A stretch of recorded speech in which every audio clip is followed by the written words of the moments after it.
First day of Big Ten Media Days in Indianapolis, and the Ohio State Buckeyes taking center stage as the favorites to win the Big Ten, one of the favorites to win the national championship. Ryan Day no longer has Jim Harbaugh to worry about after losing 3 straight times to Harbaugh. He'll be favored against Michigan this season, and they have a lot of help coming by way of, well, the SEC. See 4 players on here from the SEC of their notable incoming transfers, including Quinshon Judkins from Ole Miss, and Will Howard, the transfer from Kansas State, is going to be their starter to begin the season. Our Josh Pate with Ryan Day on set in Indy.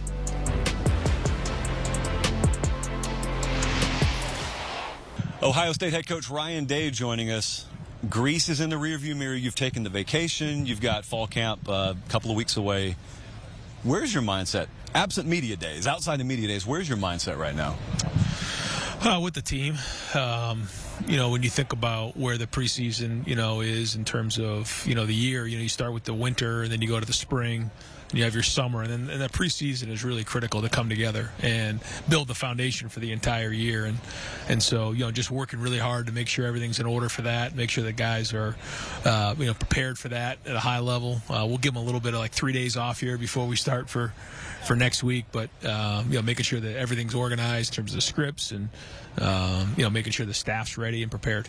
How different is the dynamic of what a college football players' year is now versus 20 years ago? Guys legitimately went home and get largely no clue what they were doing. You send them home with a program. You hope they're doing the right thing. You kind of cross your fingers when you get them back. How different is that dynamic right now? Even though you're not with them every day, you still have a really much better finger on the pulse of what the dynamic is, I guess. Well, you used to have a summer job, and then you come back and you do a conditioning test, and then you figure out who's in shape and who's put the work in for that year, and then you kind of got yourself into shape during camp. Now it's a year-round thing, and so completely different. And we're allowed to do some things on the field with the guys now, and Mick's done a great job of getting them into shape. So it is year-round, and we know it's going to be a long season. So that doesn't change how we're going to enter a preseason camp, though. It's got to be physical. It's got to be a great camp. Our guys got to really build their foundation. When I was up there in spring, that was around the time everyone was making a huge deal about your portal additions. And you were really quick to say, hey, pay attention to who stayed. Pay attention to the guys who originally committed here, and they've been there the whole time, and they've had some ups, they've had some really high-profile downs. Well, now you've gone through a summer with them, and now you sort of get to the fall. When do you get a feel for the dynamic that a team is taking on? Yeah, it didn't take long with this group, and you're seeing it every day in the summer right now. There's an edge to them. There's an urgency. There's a purpose. It's a group that's been around. I was just, on the trip here with Denzel Burke, and we were just talking about entering preseason camp as a senior as opposed to a freshman or a sophomore. Completely different. You're just trying to survive almost in preseason camp. Where now, you know exactly what to expect, and you can be very, very intentional in everything that you're doing. You also know what to expect for the season. All those things matter when you're talking about guys who have been in the program 4 and 5 years. So to me, that's the key, and that's the whole point of this whole team right now, and the focus of it is that you got a bunch of guys that decided to come back and forego an opportunity to go to the NFL. And, that the reason for that is because their love for their brothers and love for Ohio State. They didn't have to do that. And that's a great start to a program.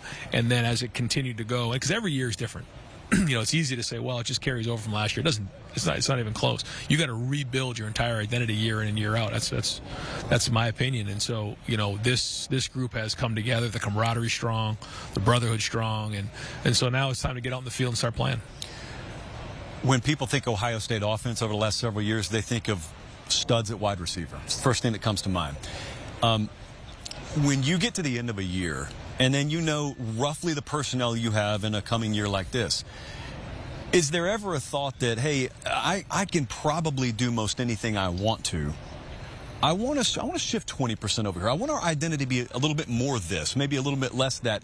Or is it, I like where we're at, and we're just going to continue to swing every year until we get it? Well, that's a great question, because after every year, after the dust settles and the smoke clears and everything, you got to figure out what is going well, and you got to continue to enhance it, and what needs to get changed, what needs to get fixed. And there's some things that we've identified. I'm not going to get into all those right now, but certainly one of them is making sure you have the right people in the right seats. And that was a critical thing. And, having Chip there now, having Jim on as the two coordinators, I think was very, very important to get solidified. But, also the players and having those. But also schematically and, some of the things that we did. But, again, not getting into all those, but, making sure you're identifying. Because every year you learn, and I've learned a lot. And especially in the last couple of years, and we need to figure out, like even coming off of last year, that last game, why didn't we finish that last drive? Why couldn't we get a stop sooner at the end of the game on defense? What was it that held us back from winning that game last year? And you could point to a few things, but it's easy to say, well, you're a drive or two away, but the truth is we need to leave no doubt. In those games, you can't leave it to one or two plays. You got to leave no doubt. And so that's been a theme for us in the offseason.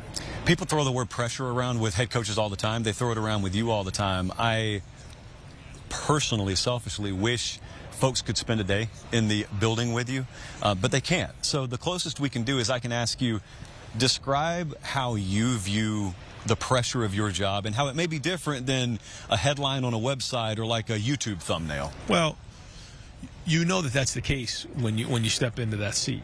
So this is not something new that's happened at Ohio State just in the last few years. That's what you're signing up for. Now, it doesn't make it easy, but it's the truth.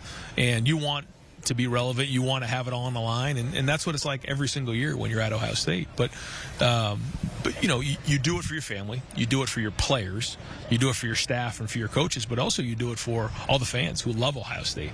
And that matters a lot to me. And that's why we work so hard. And that's why we work so hard to get this team together again this year to go out there and reach our goals. I know you guys have been ultra cognizant if you reach that ultimate goal of how many more snaps that will put per average on a player as opposed to the way it used to be in the old model. So not in the nip and tuck games, but in games that are comfortable, and you guys have several of them every year, how differently do you manage workload on players in the fourth quarter than you would in the past? I think we're all trying to figure that out right now, but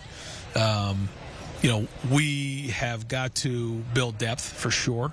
I do think now with the coach-to-player communication, you're going to see more huddling. So I think you're going to see some lower-scoring games just naturally. It happened a little bit last year with the running clock, after the first down, outside of 2 minutes. So all those things are going to come into play. You may start to see a little bit more of that going on. And as you look at all the games that are going on, you'll see probably a lower number of snaps across the board.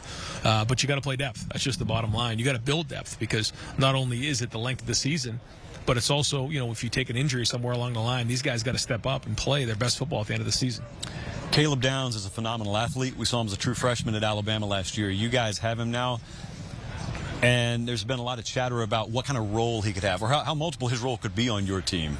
Aside from being a stalwart in your secondary, anything else I should expect when I watch Ohio State this fall? Well, we'll start with that. Okay. But returning is certainly on the plate, and we'll see about the running back situation, but he has taken a few snaps, but we're going to try to solidify him as a safety first, returner second, and then we'll kind of go from there. But he does have the ability, and that's something that we did talk about during the recruiting process because he wants to have an opportunity to be a Heisman Trophy candidate, and it's one way to do that is get the ball in your hands. But we're going to start with safety and kind of build from there. Brian Day, we appreciate it, brother. Thank you. All right.